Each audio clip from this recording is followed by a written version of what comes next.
அனைவருக்கும் இனிய வணக்கம். இன்றைய சிறுகதை. கதையின் தலைப்பு ஏன் அப்படி செய்தாள். கதை ஆசிரியர் காரை ஆடலரசன். கதை பதிவு ஆகஸ்ட் 2, 2020.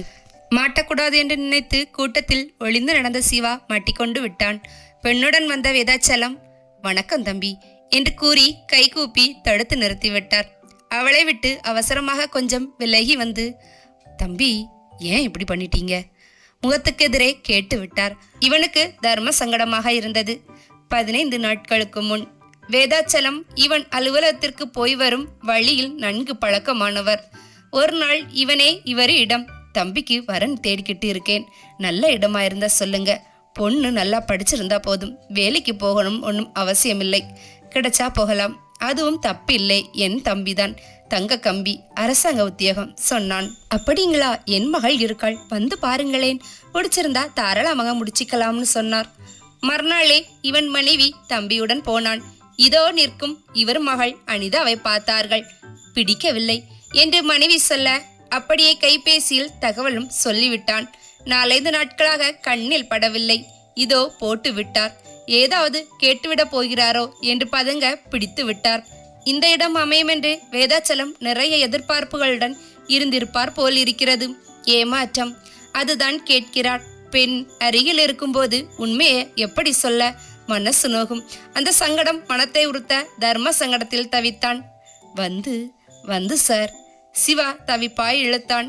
தம்பி எதையும் மறைக்காம சொல்லுங்க, அதிகம் எதிர்பார்த்தாலும் கூசாம கேளுங்க, இனி மழுப்புவதற்கோ மறைப்பதற்கோ சரியில்லை என்று முடிவிற்கு வந்த சிவா, சார், பொண்ணு வலது கால் கொஞ்சம் தாங்கி நடக்கிறதா கேள்வி, தட்டு தடுமாறி சொன்னான். கேட்டவர் முகத்தில் பயங்கர அதிர்ச்சி. பொய், யார் சொன்னா? ஆத்திரத்தில் சீறினார். என் மனைவிதான். இவன் சொல்ல அயர்ந்தார். ஒரு நிமிடம் கப்சிப், அதெல்லாம் கிடையாது, வேணும்னா இப்பவே சோதனை பண்ணி பாருங்க என்று கடுப்பாக சொன்னவர் இவன் பதிலை எதிர்பார்க்காமலே 4 அடி தள்ளி நின்ற மகளை இங்க வாம்மா அழைத்தார். தன் பேண்ட் பாக்கெட்டில் கையை விட்டு 10 ரூபாய் தாளை எடுத்து அவளிடம் நீட்டி, அந்த பங்கு கடையில போய் ஒரு பிஸ்கெட் பாக்கெட் வாங்கிக்கிட்டு வாமா அனுப்பி விட்டார்.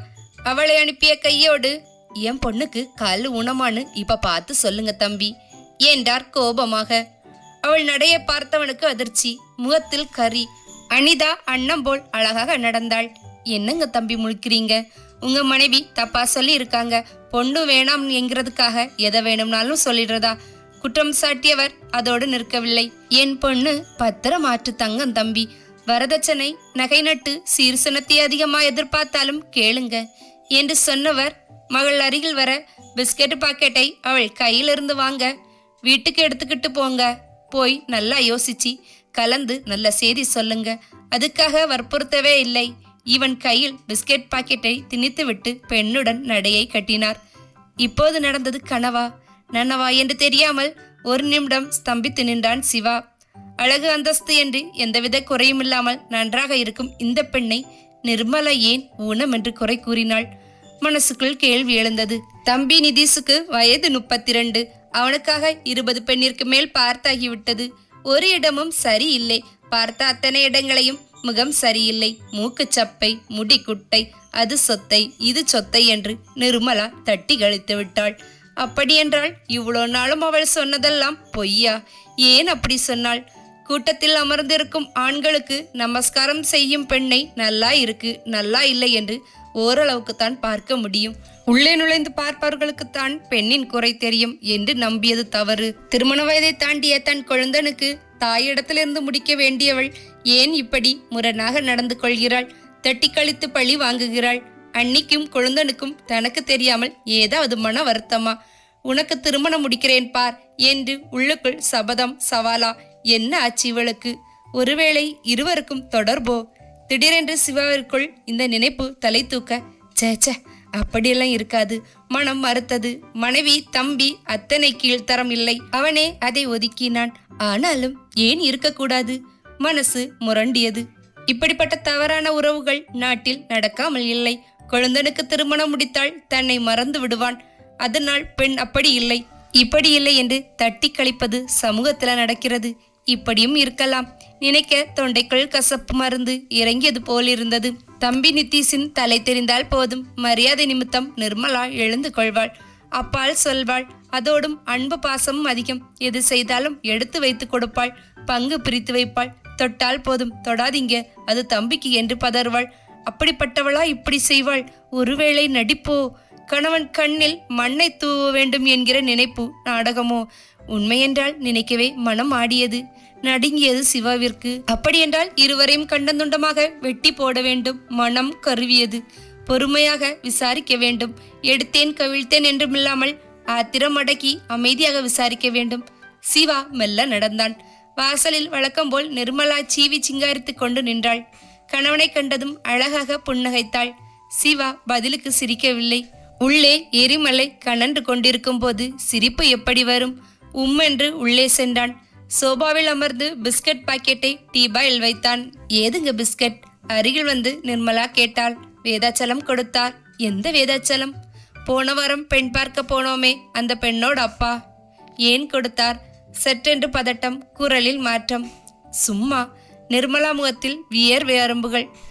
எதுக்கு திடீர் வியர்வை? இவன் அவளை பார்த்தான். தெரியல. தடுமாற்றம். பொய், எதையோ மறைக்கிற. அது சொல்லு. சங்கடம். கையை பிசைந்தாள்.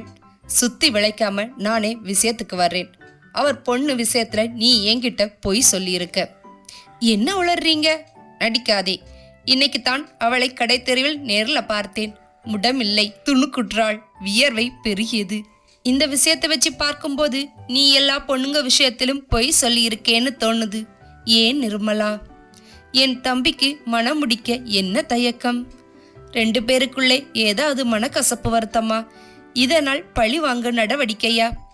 அல்லது தொடர்பா? அத்தான் அதிர்ந்து அலறினாள். அந்த அலறல் அவளது உண்மைத்தன்மையை காட்டி கொடுத்தது. இருக்காது, நம்புறேன். காரணத்தை சொல்லு. சொன்னா கோபம் கூடாது. இல்லை, சொல்லு. சாதாரண விஷயம்தான். பரவாயில்லை, சொல்லு. நமக்கு பின்னாடிதான் அவர் குழந்தை பெத்துக்கணும். புரியல. ஆமாங்க, நமக்கு திருமணமாகி 5 வருஷங்களாகியும் குழந்தை இல்லை. உங்க தம்பிக்கு திருமணம் முடிஞ்ச உடனே பிறந்தா நமக்கு சங்கடம், எனக்கு அவமானம். எதிர்பாராதது எதுவோ இவனுக்குள் மழுக்கென்று முறிய. தப்பு நிர்மலா. இந்த சாதாரண விஷயத்துக்காகவா அவன் திருமணத்தை தள்ளி போடுற? தப்பு. இன்னொரு விஷயம் தெரியுமா? அவனுக்கு சீக்கிரம் திருமணத்தை முடிக்கணும். உடனே குழந்தை பிறக்கணும். அதை நீயும் நானும் எடுத்து கொஞ்சணும். அதன் விளைவால் நமக்கு இருக்கும் குறை நீங்கி நமக்கு குழந்தை பிறக்கணும். அதுதான் என் எண்ணம், திட்டம். குழந்தை இல்லாத வீட்டுல குழந்தை பிறந்தால் அதன் நடமாட்டத்தில் பிறக்காதவர்கள் மனதில் மாற்றம் ஏற்பட்டு குறை இருந்தாலும் நிறைவாகி குழந்தை பிறக்கும் என்பது 100% விழுக்காடு உண்மை. இதிலும் நமக்கு தோல்வி. பிறக்கலன்னா அவன் குழந்தையே நம்ம குழந்தையா வளர்த்துக்கலாம். அதிலும் உனக்கு திருப்தி இல்லைனா அவன் குழந்தைகள்ல உன்னை நாம் தத்தெடுத்துக்கலாம். இது புரியாம தெரியாம கொஞ்சம் புத்தி பிசங்கி இப்படி தப்பா யோசிச்சிட்டியே. தப்பு. நிறுத்தினான். நிர்மலாவிற்கு கணவன் சொன்ன உண்மை உரைத்தது. ஆமாங்க, தப்பு பண்ணிட்டேன், மன்னிச்சுடுங்க. அந்த பெண் அனிதாவே நம்ம நித்தீஷுக்கு முடிப்போம். குழந்தை பாக்கியம் பெறுவோம், வளர்ச்சியாக சொன்னாள். சிவா முகத்தில் மகிழ்ச்சி.